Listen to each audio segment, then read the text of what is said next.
Hi. In this video, I want to talk about superficial differences and how obviously I've mentioned this before, and I keep saying that you see a routine in these videos, and it's this idea of superficial differences that you see in people, and to a point, obviously that they're superficial, and you want to be unique. You want to be unique, but obviously your eyes, you want to have eyes, two eyes in your face. You want to have a mouth. You want to have two nostrils. You want to have a nose. You want to have a mouth. You want to have practical means of using that mouth. And to a point, the most practical thing is to homogenize these things. Obviously, you want to be a practical human being when it comes to your features. So you want to have two eyes. You want to know the way the mechanism works, leading to based on evolution, things working based on a self-propelling mechanism like evolution, leading to one thing to another, based on process of failure and success. And then the success is the thing that moves forward, and this thing is the practical means of survival and existing as comfortably as least possible, based on the very practical, basic necessities of making an existence, just based on the least that you can experience. The least you experience is having two eyes, hopefully, and you don't have to have your brain on the outside of your head. Like examples of victims of Chernobyl, you've seen these victims in the Ukraine, where obviously there's kids born with arms coming out of their stomach, and their brain is attached by a piece of skin on the outside of their head, outside of their skull, with an enlarged head and small arms. It's absolutely disgusting. Absolutely disgusting. How they're trying to care for these things and letting them live. It's disgusting. Yeah, like that. So these superficial differences. Obviously, you want to have two eyes in the middle of your face. You want to be unique. How unique do you want to be? You want to have the shape of your eyes, the superficial differences. Obviously, you have two eyes in the middle of your face. You want to have two eyes beyond the practical means. You don't want to be so unique that you can't practically exist by the reasonable minimum that by the average person is existing by having two eyes, a mouth. Can chew food by having teeth in their mouth. These basic things, and not having to have all these crutches just to be unique, just to live a normal existence with a reasonable, practical existence. So obviously these superficials. It's like the snowflake thing. Every snowflake's unique. Every human's unique. Every little thing's unique. Everything's unique. Everything has a little dot here that something else doesn't have. Everything, even if it's not part of the, say, a piece of technology. Obviously, there's a little scratch here, or there's a little dot here, or it's different plastic in this way. Everything's unique in its own way, every little thing, but based down on these molecular atomic levels, everything's unique. Everything's unique. Everything's unique, making up all these different unique things.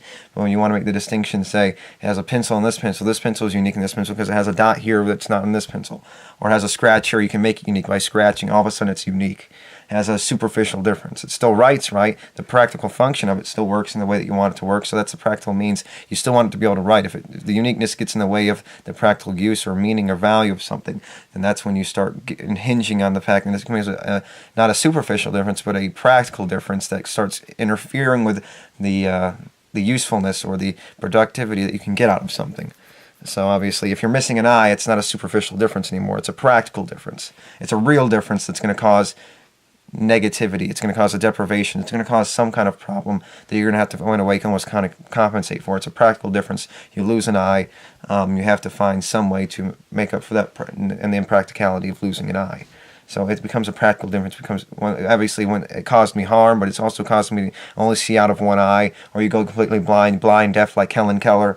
You have to find ways to communicate then, and it just becomes a large cycle of abuse, and not abuse, but abusing this, the idea of continuing even though there's deprivation, and so on and so forth. Um, so, um, yeah, so these superficial differences, this comes back to the idea of the superficial difference is the jump in the middle of the air between and it doesn't matter how you could spin in the circle, you can land on your face, it doesn't matter as long as once you're in the air, the object in the air is in the air, it doesn't matter where it lands, a ball, whatever, a good example would be a ball, it doesn't matter when the ball lands, where you land, it could be a ball where it says you lose or you win, and you lose or you win, it doesn't matter as long as there's an end, there's a landing, and that's all that matters in the end is the landing. It doesn't matter, there's a jumping, and if it jumps there has to be a landing, so that's exactly the point. Or the sandwich, there has to be one end to the other, and it doesn't matter. It's thin air, ethereal, superficial differences are ethereal. You can stare at yourself, oh, I have pretty eyes all day, I have a pretty face. Okay, you're on into something else. All you can do is sit there and appreciate it, and you can only appreciate so much. And if you're just sitting there in your appreciation, all you can do is appreciate, and then before long you're on to something else. You can only do so much with every little superficial thing, and even the practical things that we find, like eating, superficial. You're eating only to eat again. It's just moving. It's momentum leading to an end. There's nothing more to this game. It's all very basic. It's all very to the same point. It's just moving forward. Me being able to articulate these thoughts leading to an end. Obviously, I can expect something more out of myself, but contemplating, me being able to articulate my thoughts, trying to get these thoughts, think of complicated things and different ways of explaining these things, connecting all these ideas. It does good, but it's only doing good to reach a practical end. That's all I'm trying to do, is reach a practical end. I'm trying to convince people, enlighten people, and the enlightening obviously leads to its own conclusion. Enlightenment only leads to a brick wall. That's all I'm leading. We're leading to a brick wall to an end, and that's all. We're leading from momentum to an end, and that's all. We can only live through the surprise of day and day, every day. Okay, and what am I going to eat today? What am I going to eat tomorrow? Living in the moment and only looking forward, knowing that once you eat, you're looking forward to what you want to eat next. Doing things like that, and that's all you can do. That's the life game, is being caught up in one thing, then moving on to something else, and wanting to do it again and again. And even if it is looking forward to the next day and doing another thing, it's just going to be, once you reach that day, you're halfway through your meal, you're going to be looking for something else.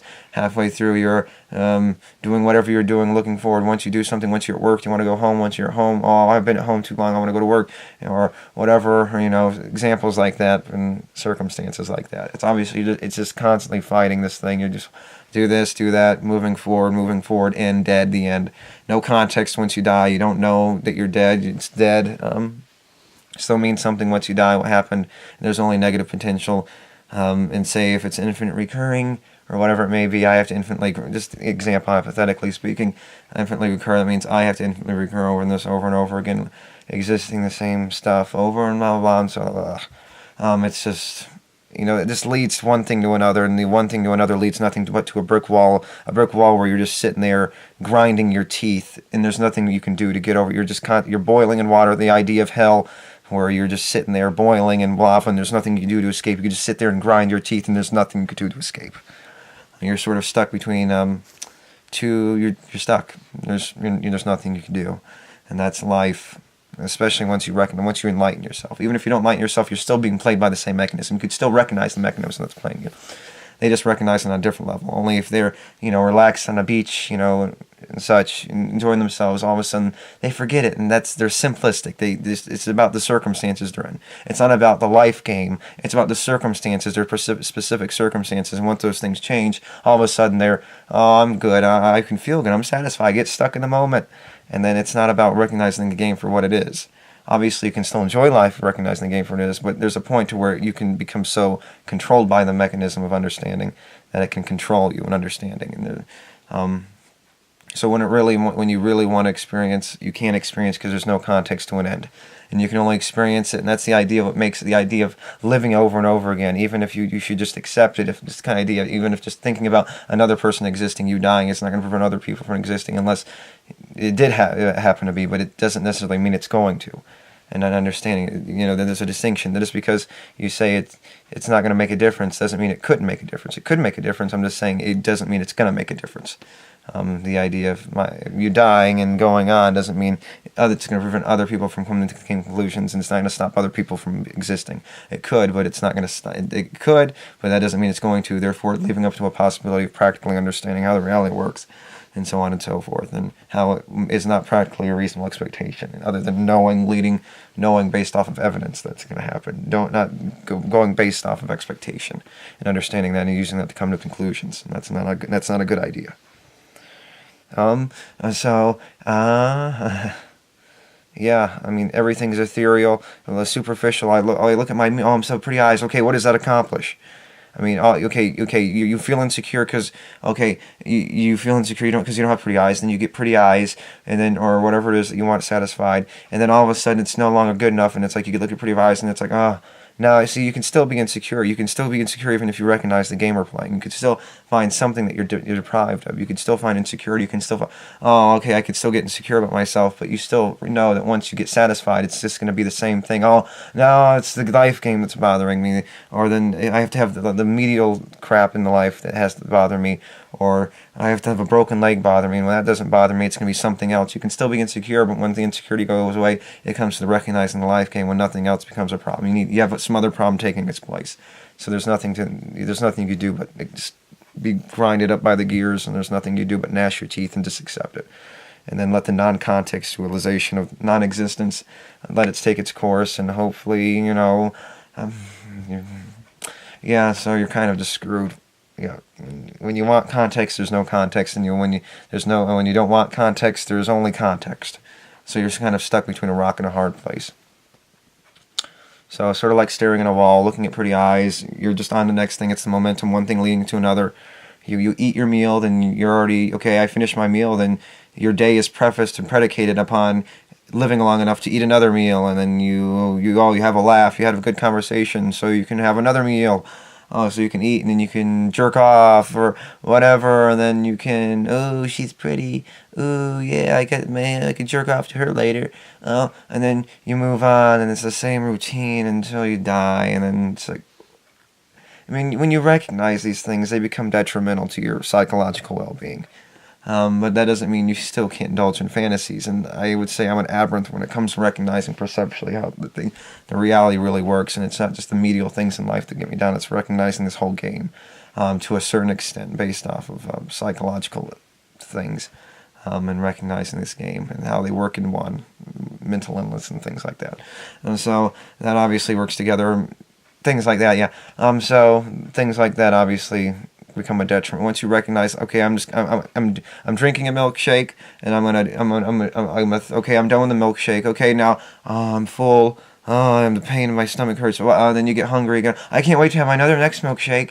Oh, okay. I can't wait to go to sleep. Then you go to sleep, you wake. Oh, I can't wait to do this. Oh, I can't wait to go to sleep again. Then you go to sleep again, and your expectations only create more of a deprivation, especially when you recognize them. Even if you don't, it's still gaming you. You still recognize it. Just because you happen to live through the game and not recognize it doesn't mean that you're not being gamed by the game. People understand this. You go to work, you get stressed out, you do all these things, you're still living the life, the stress. And just because you don't recognize it doesn't mean you're not being a part of the game. And just because it's still here doesn't mean you're not being gamed. And just because you don't recognize it and you're still here and things are still moving forward, there's time still moving, people are still here, doesn't mean there's not a blood trail behind that point I keep making. It's still here. And just because you don't recognize it doesn't mean that you're not still being gamed. You're still being gamed, and you recognize it. You're too scared to die. You're too scared of the other alternative to consider. You choose the better alternative. Both alternatives were just so bad. You're stuck in this alternative, and you're close to this one, even though it's a negative one. So on and so forth. That's the basic idea. So that's all I want to say. So hope I didn't babble on too long. So thank you, and until next time. Bye.